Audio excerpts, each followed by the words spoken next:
Hello, I'm Mario Toneguzzi with Retail Insider. Joining me today is Bruce Winder, who is a retail analyst and consultant. Thanks for joining us today, Bruce. Thanks for having me on the program, Mario. I appreciate it. Well, we're going to talk about the retail sector and where it's at today and where it's been and where it's going. But first thing I wanted to ask you, throughout this pandemic and the 2 years plus, there was a lot of concern about a lot of companies and retailers shutting down their doors. Now, granted, some did, but I don't think it was to the extent that people expected. Is that your perception of the way things have turned out? Yeah, it's a good question. I've read a lot about that, and I would say you're correct. I mean, on paper, the numbers of retailers who've sort of went into CCAA or bankruptcy or creditor protection has been a lot lower. But some folks say that some of them may not have even registered. They may have just closed down. Some of the Yeah. smaller ones, they said, I'm not even going through the registration process or the filling out the paperwork. I'm just going to shut my doors. That's point one. Point two is I think you're going to see a few more of them close in the next couple months because this week the government announced that they're turning the tap off on all COVID subsidies for retailers and citizens. And I think you're going to see some retailers who are kind of holding on, they've kind of woken up, they've come out the other side, they've got, as Dan Kelly would say, an average of like $160,000, $180,000 of debt. And now there's no more subsidies, and they might realize sadly that the new normal just isn't conducive for them to make money anymore. Yeah, exactly. And I guess a lot of those programs, whether they were rent subsidies or wage subsidies, really kept a lot of those businesses afloat, right? They really did. I mean, some of the programs, there's been a lot of criticism of the programs in terms of not being targeted initially, and et cetera, et cetera. But, over time, the government sort of refined it. And yeah, some of those programs are quite helpful to some retailers in terms of rent, wage subsidies, loans, even grants in some cases. So it certainly helped. But, now that they're gone, I think, unfortunately, folks are going to look at this and say, okay, I've got all this mountain of debt to pay back. I can't even break even based on the new normal. So it just doesn't make sense anymore. Yeah. When you look at the past 2 years plus, Bruce, what do you think are some of the key lessons that retailers learned in this period? Yeah, I think some of the lessons that a lot of retailers learned, probably the biggest one was get online. So a number of retailers, particularly small to medium-sized retailers, didn't have a online presence, or if they did, it was sort of ignored a little bit. And I think they realized that online not only kind of saved their bacon during the pandemic by keeping some cash flow coming in, but also realized that the consumer now demands online in many cases, Hmm. and they have to do that. That's probably one of the biggest things I think a lot of folks learned. That, and probably just the ability to be nimble, the ability to be sort of have more of a variable cost structure, maybe looking at leases and looking at other agreements with suppliers or partners in terms of being able to sort of get out of them or negotiate some flexibility when you have this type of event coming. Obviously no one saw this coming, and I think people would have wished they would have had a bit more flexibility built into their business arrangements. Hmm. Um, maybe on the flip side of that, what was the biggest mistakes that retailers made? I think some retailers probably made the mistake of maybe not really understanding what their customer wanted, not really understanding what they went through. I mean, some of the big brands, put out some advertising that was a little bit cringeworthy in terms of, we got your back and things like that. And, that I think that was a little bit trivial, a little bit patronizing. And I think that they could do better in terms of really, not trying to treat customers like we're stupid, and really sort of be more authentic, or just think about more helpful ways to do it versus trying to sort of act too much like our BFF. I think that was an issue. I think that Yeah. the biggest mistake, like I said, was probably not getting online for a lot of people, not having that flexibility built in, maybe having too many products too many SKUs, Hmm. because it was really hard to sort of assort that. And what we saw is a lot of companies cutting back on their SKU count and reconciling their SKU count. So they probably were bloated too much in terms of maybe product inventory, maybe even overhead, and really that hurt them as they went through this. Now, going forward, as a retailer and as a retailer that wants to be successful, like you really have to have that omni-channel experience for the customer, don't you? You really do. I mean, it varies a lot by category and by customer group, obviously, but overall, yeah, you have to have a very slick omni-channel presence. You need to be able to sell your customers the way they want to be sold, when they want to be sold, at the time they want to be sold, the place they want to be sold. And you have to make sure it's seamless. You have to make sure it's easy. All the information hangs together and is, the same. It's super easy to buy. You don't make the customer jump through hoops. Your pricing matches, all that basic block and tackle stuff has to be done correctly. Okay, and one of the interesting things about the retail sector, it's really fueled the real estate sector in Canada when it comes to, say, industrial real estate, right? And you all you have to do is look at the number of whatever you want to call them, right? Their warehouses or distribution Exactly. centers, fulfillment centers, whatever, right? Yeah. But that's, the Amazons and the Walmarts of the world, they just keep building buildings out there, don't they? Yeah, that's one of the major trends we've noticed too through the pandemic is that the demand for large urban commercial real estate has went through the roof. It's really difficult to get warehouse space. And as we've seen the increase in the mix of e-commerce grow, and just the way that's done from a supply chain, there's more demand for these local warehouses that are close to large urban centers. So everyone's vying for the same space. So it's become quite an interesting dilemma to get property and to build on it. Here's an interesting thought while we're on that subject, and it's come up in my conversations with different real estate developers and real estate owners over the last year, is the possible use of downtown office space that is vacant for fulfillment centers. What are your thoughts on that?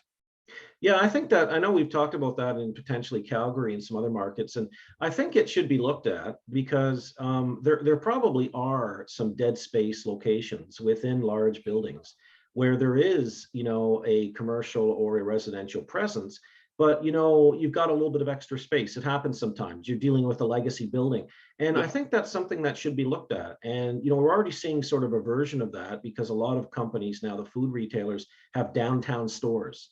Other people like Walmart and folks have local pickup centers downtown. So Yeah. there's something there, I think, and I think it has to be examined in part and parcel with, the entire real estate and supply chain strategy for a retailer.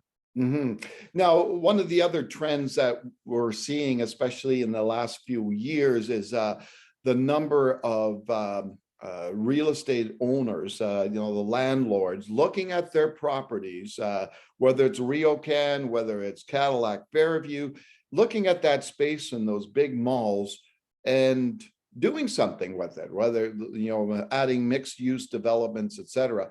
Why do you think that's happening? Well, I think that, when you look at sort of Canada in our profile, we have, fairly large population growth from an immigration standpoint, and everyone's going to the big cities. And yeah, we've had some people move outside of the big cities to work at home and things of that nature, but we're still sort of facing a crisis in terms of housing. And you have a lot of dead space in parking lots and things like that, or malls that just don't make sense anymore. They're Yeah. legacy malls from the 50s and 60s.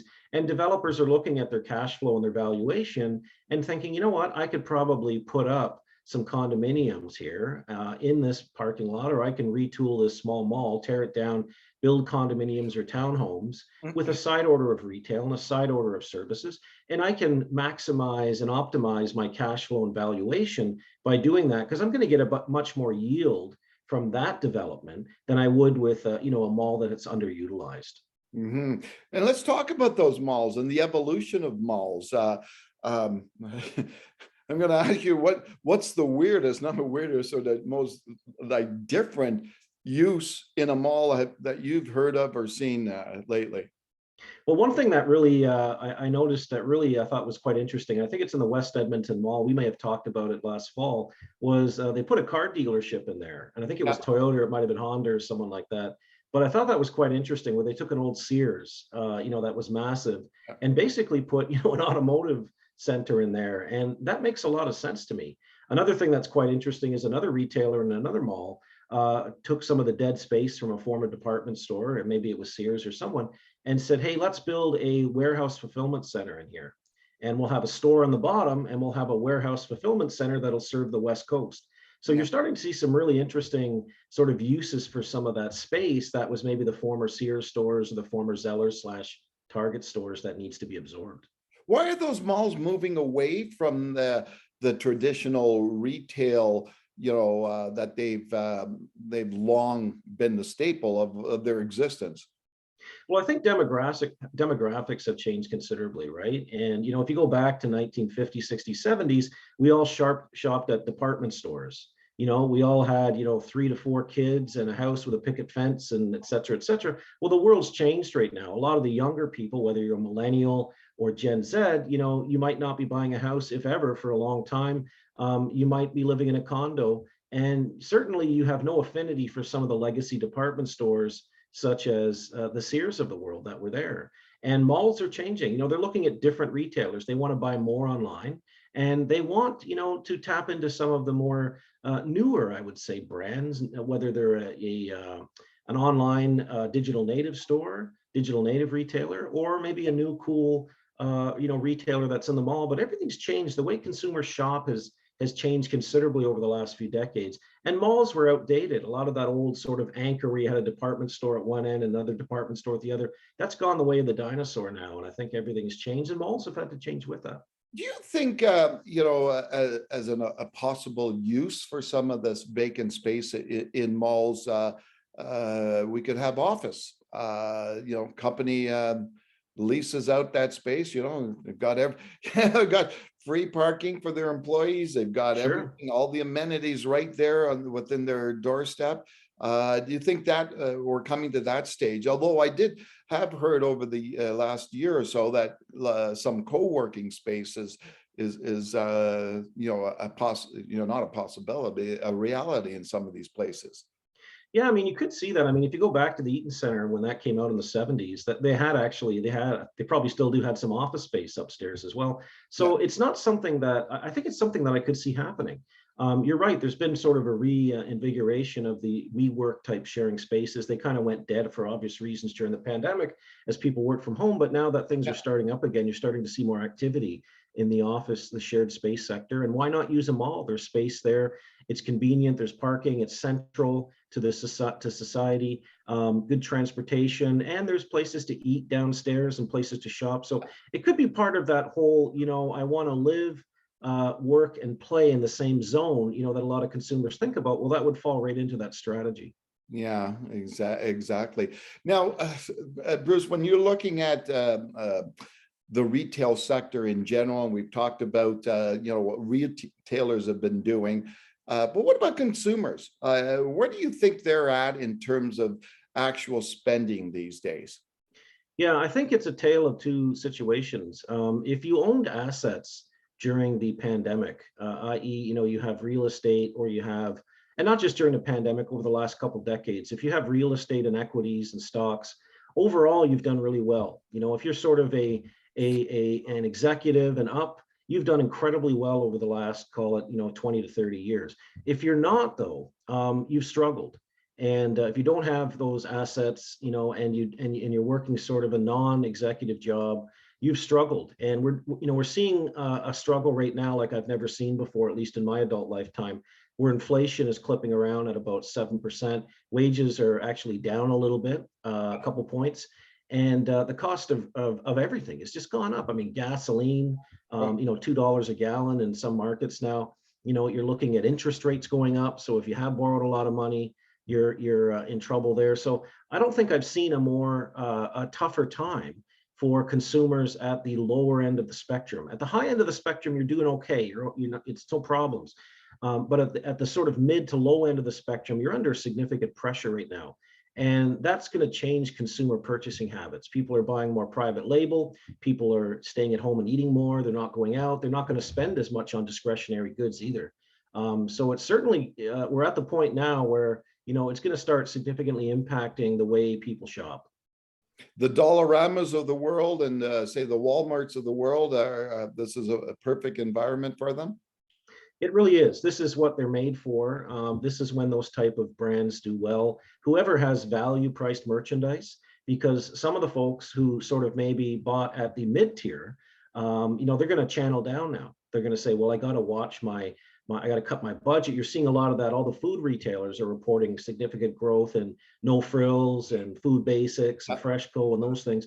Dollarama, I'm sure, is poised for a great, as is Dollar Tree, who's also here. You're also going to see some growth in used product stores, thrift stores. Yeah. And people are going to, Canadian Tire may even do well because people are going to repair more things instead of get new things.